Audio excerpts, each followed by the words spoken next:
It was one of those crisp autumn mornings in suburban Chicago, the kind where the leaves crunch underfoot like whispered secrets, and the air carries the faint scent of pumpkin spice from every Starbucks on the block.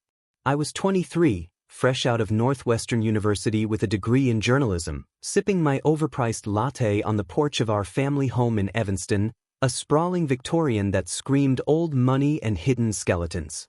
Little did I know, as I scrolled through my phone, ignoring the missed calls from my stepmother, that today would unearth a betrayal so deep it would shatter my world and rebuild it in my image.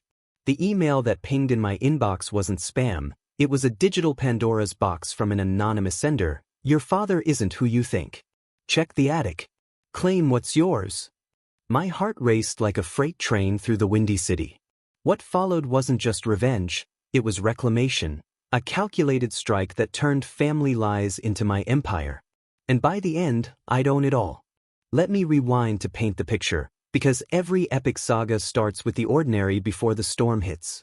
My name is Olivia Grant, the only daughter of the illustrious Grant family, heirs to a Midwestern real estate dynasty that built half of Chicago's skyline in the 80s.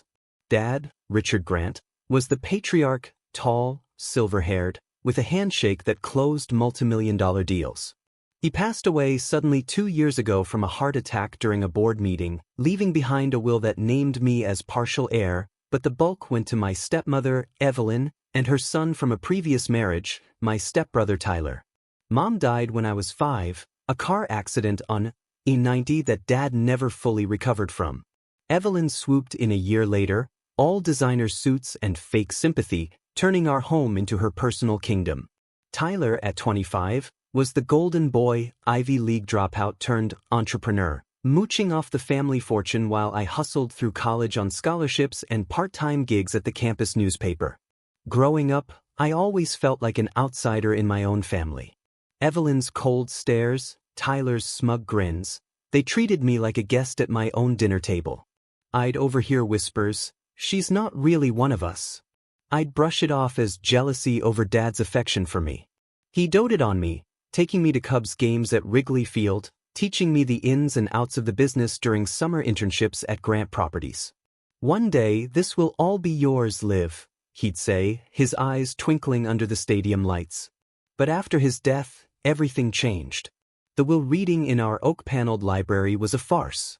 Evelyn inherited the controlling shares, Tyler got the vacation home in Aspen, and I? A trust fund that barely covered my student loans and a sentimental necklace from Mom. "Your father wanted you to focus on your dreams, not the grind," Evelyn cooed, her Botox-frozen smile not reaching her eyes. I moved out to a cramped apartment in Wicker Park, vowing to make it on my own as a freelance writer, exposing corporate corruption in pieces for the Chicago Tribune. Phase 1, Gather Allies. I confided in my best friend, Mia, a sharp lawyer fresh from the University of Chicago Law School. We met at a dive bar in Logan Square, poring over the documents under dim lights. "This is gold, Liv," she whispered. "Wrongful death, forgery, embezzlement, we can sue for everything." I also reached out to a private investigator in the Loop, a grizzled ex-cop named Frank who'd worked exposes with me before. He tailed Evelyn and Tyler, uncovering more dirt, Evelyn's affair with a board member, Tyler's gambling debts racked up in Vegas, paid off with company funds. Suspense built like traffic on the Kennedy Expressway. Every day, I feared they'd discover my intrusion, but I stayed one step ahead, working from coffee shops across the city. As winter blanketed Chicago in snow, I rebuilt my life in secret. My journalism career took off with a series on family dynasty's dark sides, subtly shading the Grants without naming names. It went viral on Substack, attracting investors who saw potential in me as the next big voice. But privately, I was a strategist. I used the audio files to blackmail a confession, anonymously emailing snippets to Evelyn with demands, "Step down or this goes public." She panicked, calling emergency board meetings, but I intercepted invites through Frank's moles. The climax hit on Christmas Eve, 2025, at the annual Grant Family Gala in a glittering ballroom overlooking Lake Michigan.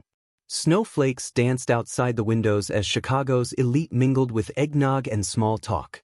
I arrived unannounced, in a sleek black gown that screamed power, necklace from mom gleaming like a talisman. Evelyn's face paled when she saw me. Tyler choked on his champagne. During toasts, I seized the mic. Ladies and gentlemen, tonight we honor the Grant legacy. But first, a family secret. I played the audio over the speakers, Evelyn's voice echoing her confession. Gasps rippled through the room like waves on the lake. Then, the bombshell, projecting the documents on a screen, revealing my true lineage and the forgeries. The empire belongs to Thomas Grant's heir to me. Pandemonium. Board members demanded explanations. Police were called after I filed charges remotely. Evelyn broke down, admitting everything in a hysterical rant. The accident was jealousy-fueled. She'd loved Dad but hated Mom. Tyler fled the scene, only to be arrested later for embezzlement.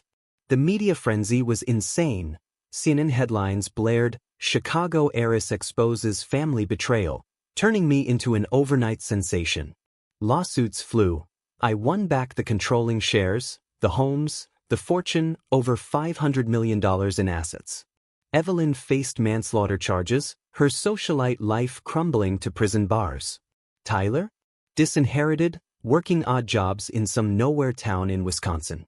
But the real twist, the mind-blower that kept me up nights? Digging deeper with DNA tests, I learned Thomas wasn't just my father, he was the original visionary behind Grant Properties, sidelined by Richard's ambition. The accident was no accident. Evelyn orchestrated it to eliminate threats to her takeover. And me? I was the key to it all, hidden in plain sight. Now, as I sit in the CEO's office atop Grant Tower, the Chicago skyline sprawling before me like a conquered kingdom, I sip coffee from a mug etched with "Claimed It." The betrayal that could have destroyed me became my superpower. In America's heartland, where fortunes rise and fall like the stock market, I didn't just survive, I thrived. Family secrets? They're weapons if you wield them right. And what's mine? It's everything. The end of their era, the dawn of mine. The anonymous email arrived on October 15, 2025, Dad's birthday, which felt like no coincidence. I drove back to the family home under the guise of grieving, letting myself in with my old key while Evelyn and Tyler were at some charity gala downtown. The attic was a dusty time capsule, filled with boxes of forgotten memorabilia, old photo albums, Dad's college diplomas, Mom's wedding dress yellowed with age. Following the email's clue, behind the Christmas ornaments, I found a locked safe bolted to the floor. My journalist instincts kicked in. I remembered Dad's favorite number combo from his office safe. May 12, 98, my birthday. Inside, a stack of documents, a USB drive, and a letter in Dad's handwriting. My hands trembled as I read it. "Olivia, my darling girl. If you're reading this, I'm gone, and the truth must come out. Evelyn knows, but she's buried it to protect her lies. Your mother wasn't in that car accident alone. Evelyn was driving, drunk after a fight with me. She caused it, covered it up with her family's connections. But that's not all. You're not my biological daughter. Your real father was my brother, Thomas, who died young. I raised you as my own to honor him, but the family fortune, the original Grant estate, was his by birthright. Evelyn forged documents to cut you out. Use this to claim what's yours. Forgive me." Left it. The room spun like a bad ride at Navy Pier. Betrayal hit like a Midwest blizzard, cold, unrelenting. Evelyn, the woman I'd called Mom for 18 years, had killed my real mother? And Dad? No, Uncle Richard, had hidden my true heritage? The documents confirmed it. Birth certificates showing Thomas as my father, altered wills, bank statements tracing hush money to Evelyn's accounts. The USB held audio recordings, Dad confronting Evelyn years ago, her admitting to the accident in a tearful rage. "It was an accident, Richard. But if this gets out, we're ruined." And Tyler? He wasn't even Evelyn's biological son, adopted, but positioned as the heir to eclipse me. Suspicion turned to fury. But who sent the email? I dug deeper that night, hacking into the home's Wi-Fi, thanks to a cybersecurity course I'd taken for a story. Security cam footage showed Tyler sneaking into the attic weeks ago, probably discovering the safe but too scared to act. The anonymous sender was likely a disgruntled employee at Grant Properties, fired by Evelyn. I'd find out later it was Dad's old secretary, loyal to the end. But in that moment, I plotted. This wasn't petty revenge, it was justice, American style, using the system to topple the corrupt. I'd claim the family empire, expose the secrets, and watch them fall.